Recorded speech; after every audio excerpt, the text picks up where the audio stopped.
Told my girlfriend that party would only lead to trouble, but she laughed it off and went anyway. Walked in later and found her whispering into a guy's ear, his hands on her waist. He turned, smirked, and said, "She's mine now." I dropped a suitcase at his feet and said, "Then make sure she has a place to sleep." When she got back to our apartment, she found the locks changed, and her life erased. We were living together in Fort Worth, Texas. Small apartment off Bryant Irvin Road, second floor, with a view of the CVS and a Chili's across the street. Nothing fancy, but it was ours. We'd been there a little over a year. Shared groceries, shared laundry days, shared one of those double bathroom sinks that always had her curling iron plugged in. Her name was Rachel. She was smart, outgoing, always the loudest laugh in the room. That's what I liked about her in the beginning. She didn't care what anyone thought. But over time, it started feeling less like confidence and more like recklessness. Especially around guys. I'm not an insecure man. I'm not. But there were signs. Little ones. Guys texting her late. Her phone flipped screen down during dinner. Sudden gym trips at 9 p.m. New perfume she never wore for me. And that look she'd get when I asked where she'd been, half pity, half annoyance, like I was the one causing trouble just for asking. We'd had fights about it. Not screaming matches, just quiet, sharp arguments. Her saying she needed space. Me saying I needed honesty. Then came the party. It was her old friend Jenna's birthday. The invite was one of those pop-up house party deals, nothing formal. I didn't want her to go. Not because I didn't trust her, but because I didn't trust the people who would be there. Especially one guy, Blake. Tall, fake deep voice, always commenting too much on her posts. She claimed they were just friends. Claimed he was. Just a flirt. We argued about it the night before. I told her, that party's gonna end in something we can't walk back from. She laughed. You're being dramatic. It's a few drinks and a cake. You're chasing old chaos. You know that. She rolled her eyes and said, I'm not asking for permission. That stung more than I let on. She left around 9:30 p.m., heels clicking down the stairs, hair done up like she was going to a nightclub, not a house party. I sat on the couch staring at a muted game on TV. Couldn't focus. Kept looking at the clock. By 11:15, I grabbed a suitcase from the closet. Not because I knew what I was going to see, but because I knew what I wouldn't see, respect. I packed her essentials. Stuff she used daily. Her favorite hoodie. Hairbrush. Makeup bag. Toothbrush. Nothing valuable, but nothing forgettable either. I wanted her to feel the absence. I drove out, parked 2 blocks away, and walked to the house. Loud music thumping through the walls. A group of people outside vaping and yelling about someone falling in the pool. It was chaos. The kind of place where mistakes happen and excuses get made. I stepped inside. Smelled like booze and sweat and cheap cologne. Looked for her. Found her in the living room. She was facing away from me, body swaying a little to the beat, drink in one hand. Her other hand was on Blake's chest. His hands were on her waist. Real familiar. Her face leaned close to his, whispering something into his ear. He was smiling. I felt everything freeze for a second. Then he looked up. Saw me. Didn't even flinch. He said it slow, like a punchline he'd been saving. She's mine now. Like I was supposed to break down. Or punch him. Or cause a scene. But I didn't do any of that. I stepped forward. Set the suitcase down between us. Rachel turned. Her face went pale. Then make sure she has a place to sleep, I said. She opened her mouth to say something, but nothing came out. I turned and left. Got home. Changed the locks. Took her name off the utilities. Blocked her on everything.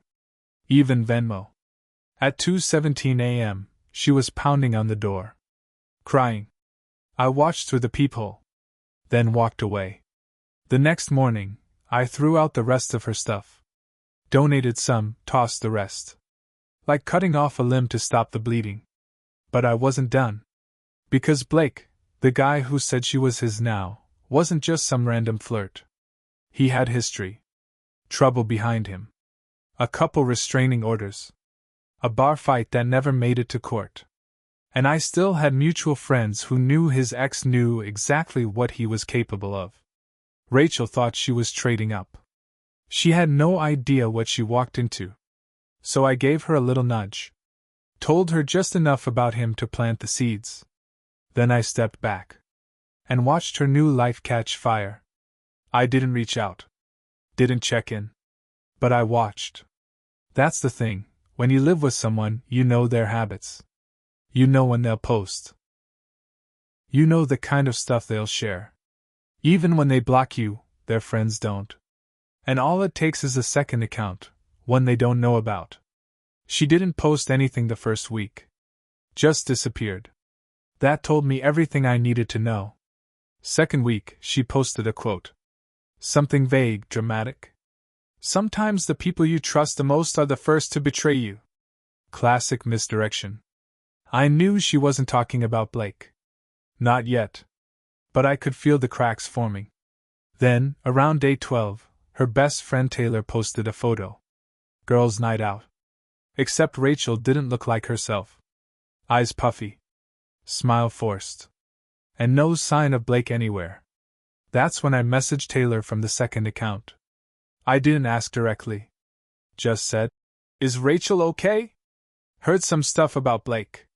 Just want to make sure she's safe." That was all I needed to say. Taylor replied 5 minutes later. "Why? What did you hear?" I played it cool. "Just that he's not who he pretends to be. You should talk to his ex, Megan." Boom. Now Megan, that was another story. I'd never met her, but I knew enough. She dated Blake 2 years ago. It ended with a broken lease and a hospital visit. Nothing ever proven. No charges. But she told people he got violent. Controlling. Manipulative.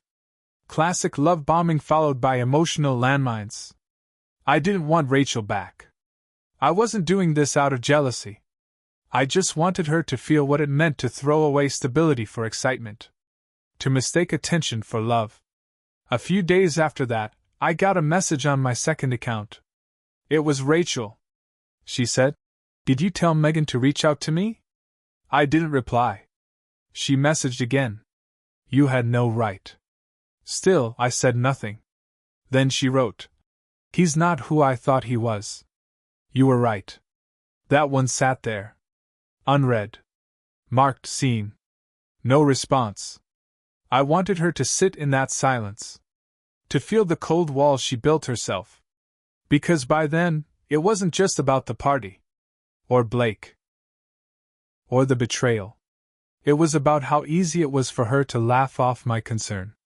To make me feel like a jealous fool when I was just trying to protect us. To protect her.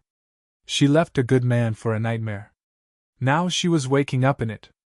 And I wasn't going to save her. But I wasn't done watching either. 2 weeks later, I ran into Blake. I didn't plan it. Wasn't stalking him.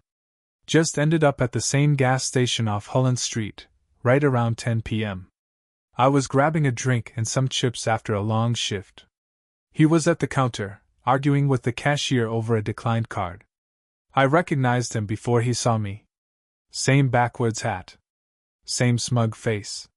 He turned, saw me standing there, and you could tell he didn't expect to ever see me again. I didn't say a word. Just stared. He smirked. Like he couldn't help himself. "You stalking me now?" I looked him in the eye and said, "You still keeping her warm at night? Or did she figure out what kind of man you are?"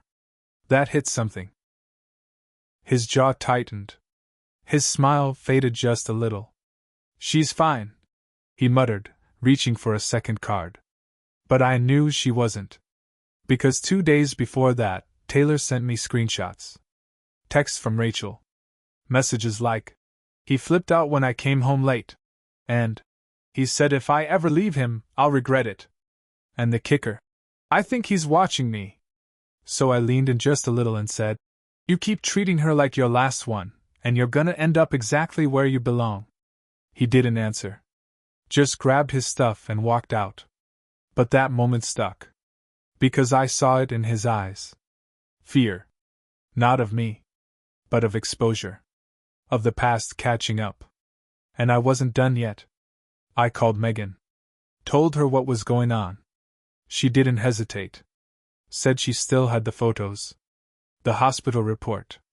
The texts he sent her after she left, threats, screenshots, even one voicemail he didn't know she kept. We built a folder. Then I sent that folder to Rachel. No words. Just the truth. She didn't reply for 3 days. When she finally did, it was one sentence. "I think he's going to hurt me." And that's when things got dark. Because now it wasn't about revenge anymore.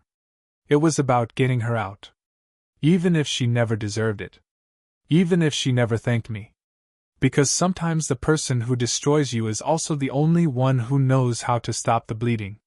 That message, "I think he's going to hurt me," hit harder than I expected. After everything she did. After how she humiliated me. Lied to my face. Left me for a man she barely knew. Still, I couldn't ignore it. I didn't answer right away. Sat with it for a few hours.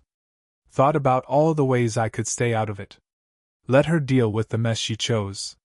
But deep down, I knew that if I didn't help and something happened to her, I'd carry that weight forever. So I made a choice. I called Taylor first. Told her to get to Rachel's apartment. She already knew the signs. Already suspected something.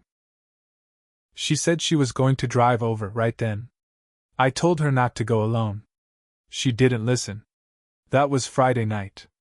Saturday morning I got a call. Taylor was in the ER.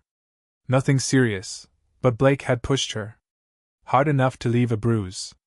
She went over, found Rachel crying on the bathroom floor, bags packed but no nerve to leave. When Blake got home and saw them together, he lost it. Threw Taylor against the wall and smashed her phone when she tried to call 911. Neighbors heard the screaming and called the cops. Blake was arrested. Rachel finally left. She stayed with Taylor for a while.